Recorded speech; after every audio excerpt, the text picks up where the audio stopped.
Welcome to this special in-person special edition of First Look, Washington Post Live's one-stop shop for news and analysis. I'm Jonathan Capehart, associate editor at the Washington Post. Since last week's First Look, the former Republican president accepted his party's nomination again. The sitting Democratic president ended his re-election campaign, throwing his support behind his vice president. And the party, usually in disarray, is united more now than ever. I mean, you're welcome. And the House has left town until September 9th. But what else? Joining me now to put the presidential race into perspective, Senator Tim Kaine, Democrat from Virginia. Thank you, guys.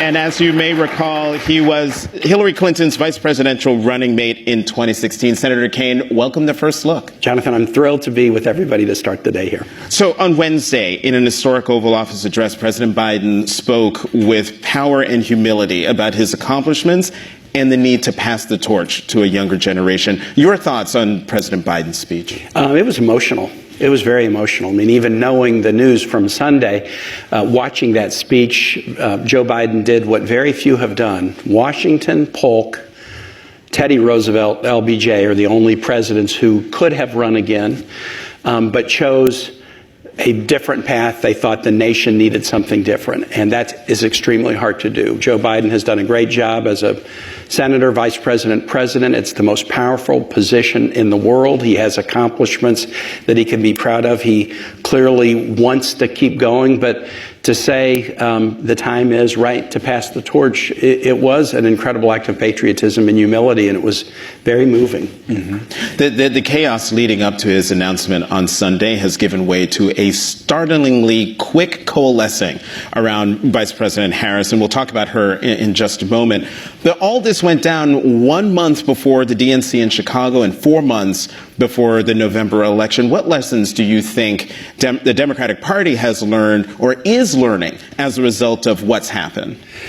Well, it is learning because I think it's in process. I mean, what I can tell you is that I'm campaigning myself, so I'm in Virginia all the time, and the degree of angst between June 27 and the decision last Sunday. I would walk into room after room, people very nervous, worried, usually divided about what they thought should happen. And then I was in Hampton Roads doing campaign events with Congressman Bobby Scott on Sunday when the news broke, and what you saw was a momentum toward both energy and unity. We had unity before the debate, but we were low on energy. After the debate, we lacked energy and unity, and we need both to win. But what we saw when the announcement hit Sunday and Joe Biden put his strong support behind his vice president is this energy and unity starting to come together. So you need energy and unity to win. We were lacking. Now we see a credible path forward to having that energy and unity, but we have to harvest it. And look, I've been part of 2 history-making campaigns. I was on the inside of the Obama 08 campaign from October 06. It was a few people from Illinois and me, and it was extremely hard. We were successful, but it was extremely hard. And then I was on the ticket with Hillary, and we failed. Greatest success in my life, greatest failure in my life. Both were history-making campaigns. It's hard to make history. And so the energy and unity is great, but we should not be at all, kind of rose-colored glasses about how hard this is going to be. Mm-hmm. Okay, now let's talk about Vice President Kamala Harris. People have been marveling at her skills on the campaign trail, especially since the president bowed out. You served with her in the Senate for about 5 years. Yep. Has she been underestimated this whole time? That's a really good question.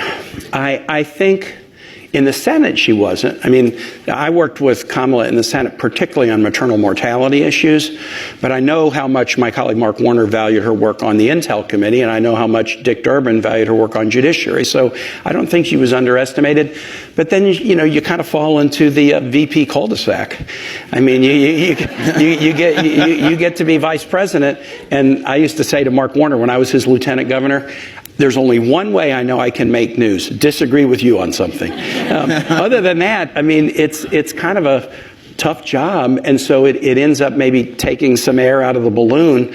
But I think with Kamala, what you saw is, and I don't think the White House really used Kamala that well the first 2.5 years. I don't think they realized, hey, we got a rock star talent here, we should use her more. But once Dobbs was decided, Kamala was so powerful in speaking about the need for our country to be a place where people make their own reproductive decisions, that the White House, it was like they kind of woke up and like, wait a minute.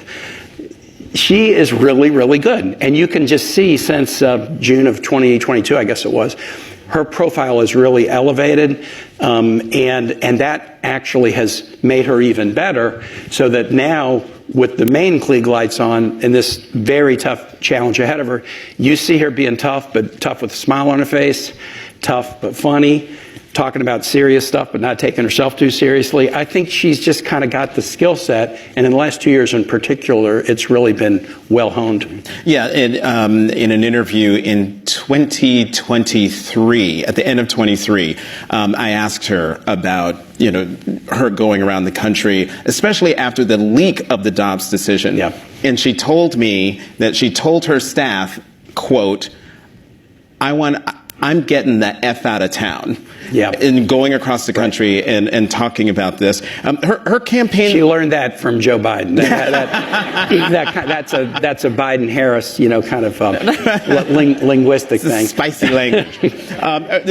She has delivered at least 3 campaign speeches.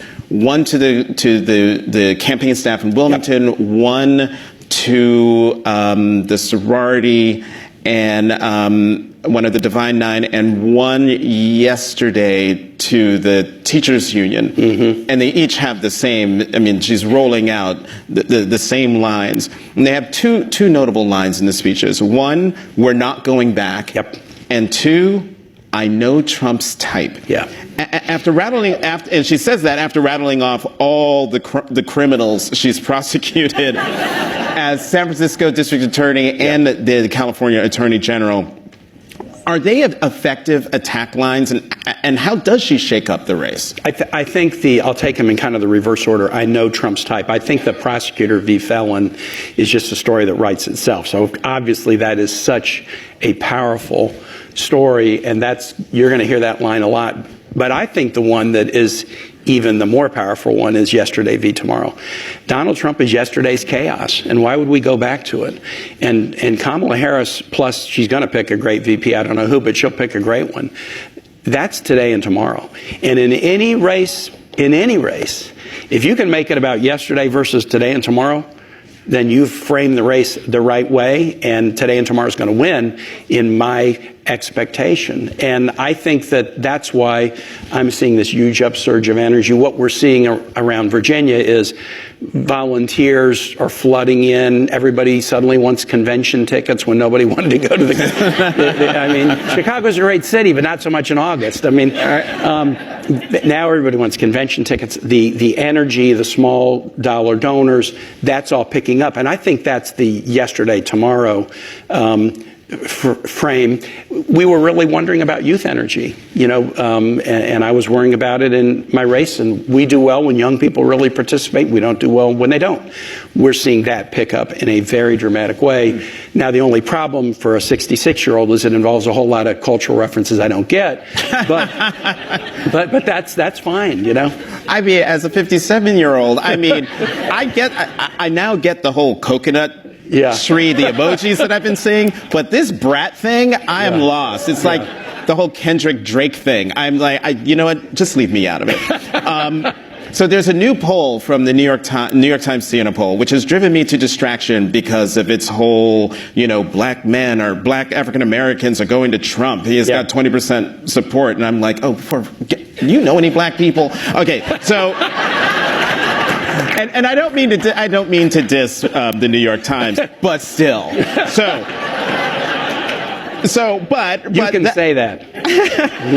That being said, the new New York Times CNN poll shows the race, which has always been within the margin of error, is now even closer, with Donald Trump at 48% and Vice President Harris at 47%. And I bring that up because we have an audience question from Ken Stiles in North Carolina. And Ken asks, what will be the biggest challenge for Kamala Harris in the days ahead? So the polling and then that question. Kamala has an unrealized upside. You know, we've not been promoting Kamala as our nominee for a year. So she's a week into being our nominee. And she has an upside. She's not known as well as Joe Biden and Donald Trump were known. And so that means the R's are going to be saying, you know, wacky stuff about her and trying to bring her down. But she has an unrealized upside. And then she's going to add a VP that's also going to bring an upside, a critical state, a critical skill set, an interesting bio.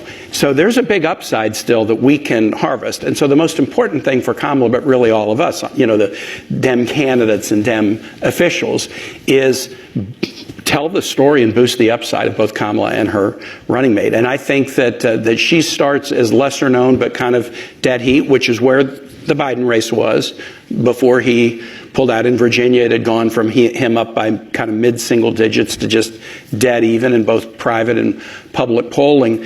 But I think that's a good place for her to start. But she's got an upside that's not yet been realized, and that's what she and her team, really all of us, have to do. One line of attack from Republicans in the Trump campaign is that the vice president is extremely liberal. They've been handing out a 2019 GovTrack survey that showed her ranked as the most liberal U.S. senator. Will this attack land, and how damaging will it be for voters who haven't yet decided? You know, you can expect that attack, and you could expect it if she was, you know, the least liberal Democrat on that survey. That's just the stock and trade attack. I think the way that Kamala deals with that is, okay, well, what are issues you care about? I mean, do you want lower cost prescription drugs? We've delivered them. What's liberal about that? I think that's common sense. How about a GDP rate that just is knocking out of the park? How about the best economic recovery of any nation in the world post-COVID? How about we're building again? How about we're manufacturing again? The one piece of advice that I would have for the campaign is, Joe Biden did a great job at the State of the Union, and the campaign had kind of tracked that theme of freedom and democracy. Really important themes: freedom, reproductive freedom, voting rights, democracy at home, democracy abroad. But the economy isn't in that theme. And the R's are going to talk about inflation a lot.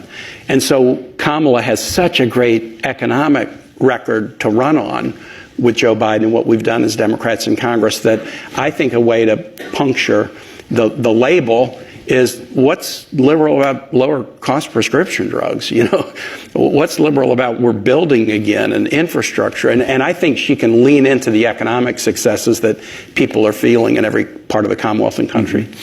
Some other attacks from some Republicans have been, how should we say, racist and sexist, including Congressman Tim Burchett of Tennessee, who called her a, quote, DEI hire. Will this attack land? It's going to backfire big time. But when your leaders have to write a letter to House members telling them not to say racist and sexist things, you know, important safety tip. You know, but they're not going to be able to help themselves. But you know, I don't have a PhD in misogyny because I'm a man, but I got a master's degree in misogyny being on the ticket with Hillary and watching the degree of misogyny. You know, just from outright misogyny, memes and things that were horrible, to the lock her up stuff, to Comey basically following a set of rules with respect to Trump. You don't talk about a pending investigation. You don't inject controversy into the closing phase of a campaign. But then violating that set of rules with respect to Hillary, double standardism. And so that's a real thing, and it's not like anybody's waved a magic wand and made it disappear since 2016. So I think the challenge, though, for those kinds of attacks is those attacks work with people who were not Kamala voters. They haven't been within 5 time zones of being a Kamala voter. But I think they can really energize Democrats and anger independents. And so I think the R's, they'll go there. I know them. They'll go there. They'll keep going there. I think it'll energize Dems and anger independents. Okay, so since you brought it up, And I brought it up in your intro, being that you were the vice presidential nominee in 2016. Where were you when you got the call? I was in a back room at a marina, surrounded by like the 20-gallon water jugs that they put into the water dispensers. I was doing an event with Jack Reed in Rhode Island, and they said, "Hey, you're going to get a call in a few minutes from Hillary, and it'll probably be good news." This was a Friday, and so they escorted me into the back room of the marina, and it was very pedestrian surroundings, but a very memorable moment. And I said this to Jonathan. She said, "I'd like you to be my running mate." And I started to say yes, and she said, "Don't say anything till I tell you why." So I shut up. And she said, "There are better political picks than you, but you've been a mayor and a governor, and you're a senator on the Armed Services and Foreign Relations Committee. If something were to happen to me, you could be a good president." Putting duty and the job over the politics, which is very Hillary. So a real memorable moment. So then, given that and given your experience, what does that tell you about what the Harris team should consider when choosing a running mate? I didn't mention the deciding factor because it goes without saying, and Hillary didn't need to say it to me. You got to have a chemistry. So the candidates that you see mentioned that the Harris team is vetting all have interesting bio. They all bring something to the table politically. Some would put electoral votes in play. Some would help us win a critical Senate race.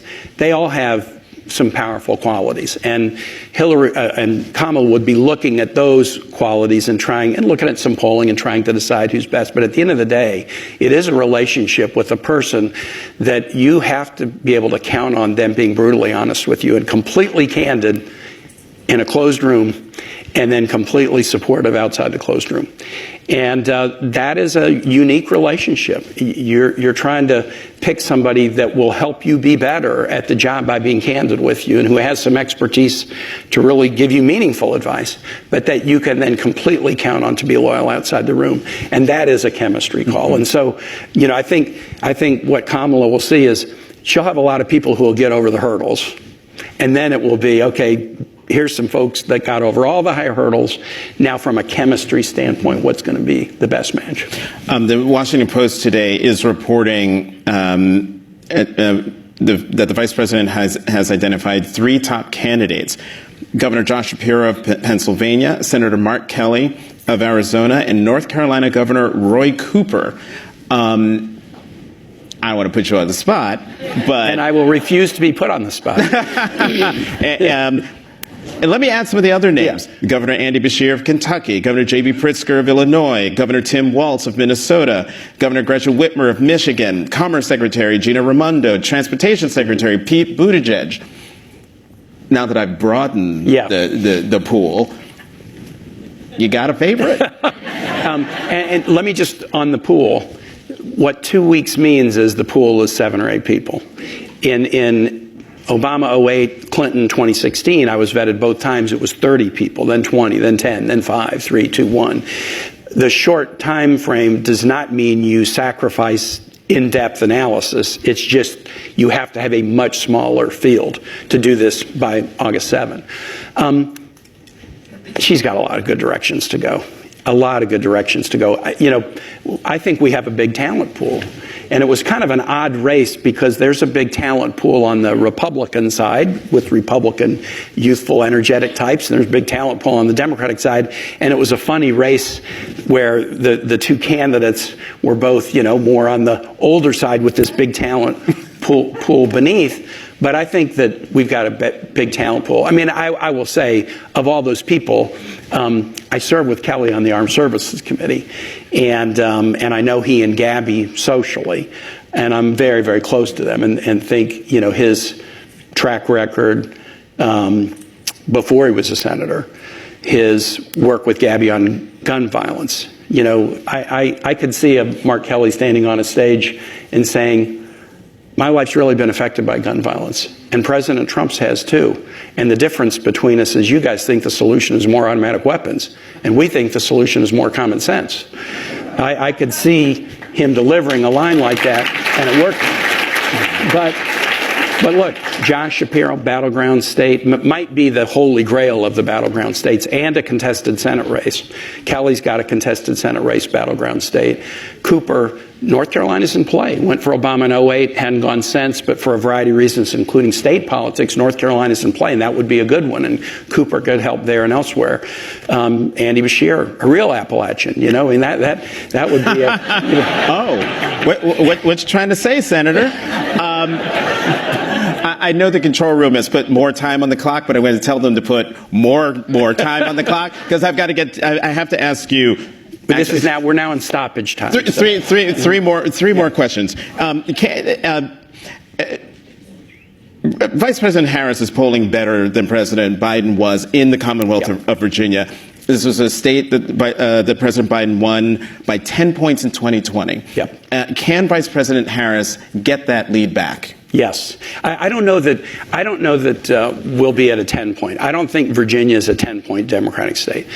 When Barack won in 2008, McCain didn't compete there because why compete in Virginia? We've won it since 1964. Barack won by 6, but it was artificially high because it wasn't a real competition. Romney did make a play for Virginia in 2012, and it was 4. Hillary and it was 6, but I probably added 2. So it's probably 4. It was 4. Biden and Harris won it by 10. That was post-COVID. You know, I mean, it just was a big result that was a repudiation of Trumpism in the COVID era. But I don't think Virginia is a 10-point state. I don't think it's a 6-point state. I think it's a 4 or 5-point state. So I don't foresee a Harris win at 10. But I would see a Harris win that we could get, I believe, with the energy we can and we will, that will be kind of where, you know, the kind of 4 or 5 range that would be, I think, a natural place where Virginia is right now. Donald Trump had agreed to 2 debates with President Biden. Yep. The horror of June 27th and one set for September 10th. Vice President Harris has said, I'll be there. And now Donald Trump is now saying he's not going to show up. Meanwhile, Fox News is saying, hey, we'll host a debate on September 17th. Should the vice president show up for both those debates? Well, first, in my own race, my opponent backed out of the debate last Saturday. I just have to say something about my own race here. Ours backing out of debates is kind of a stock and trade, and obviously Trump, there was one that he didn't do in 2020. Look, you can run, but you can't hide. Is he? You can run, but you can't hide. He's really scared. He is. He is nervous, and he has good reason to be. Okay. So in this, I swear, this is the last question, Senator. In 2023, you wrote an op-ed in the Washington Post that featured this image. I think we have it. We'll show it in a second. This was a picture you drew when you were 5 years old while watching a broadcast of President John F. Kennedy lying in state at the U.S. Capitol after his assassination. And as everyone can see, there is a flag-draped coffin, a building, and a flagpole. Tell us about this picture and how you think this historic moment we're in might be remembered in the decades to come. I'd never seen my mother cry before, and I came home on a Friday from my morning kindergarten, and my mother was crying. Mary Kathleen Kaine, very Irish Catholic, and she was crying in front of the TV. And when you see your parents cry for the first time, it makes a huge impression on you. I can remember that like it was yesterday. What I didn't remember was 2 days later, Sunday, the 24th, 1963, there was a broadcast on TV of Kennedy lying in state in the Capitol, and people filing by the flag-draped coffin. And my mom came into the TV room, and she saw me drawing that.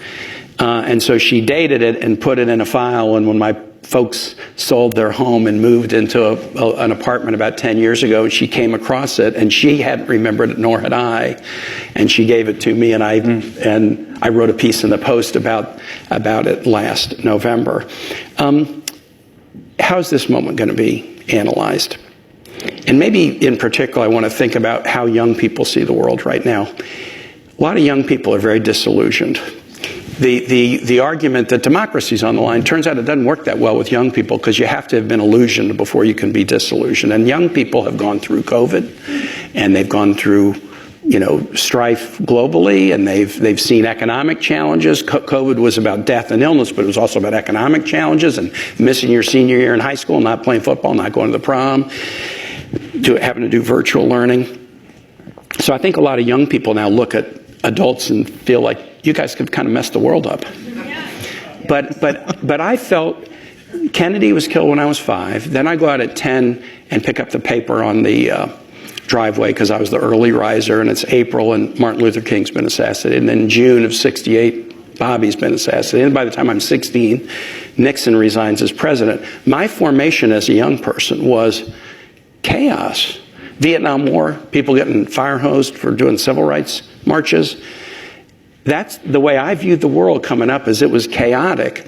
But I saw something else. I saw young people marching against the war, and the war coming to an end. I saw young people playing a critical role in convincing LBJ not to run again. Young people getting the voting age changed from 21 to 18, and civil rights marchers helping us achieve civil rights victory. So what I learned at that moment, and I kind of hope young people might feel this too, if you feel like adults have messed up the world, there's evidence to support your proposition.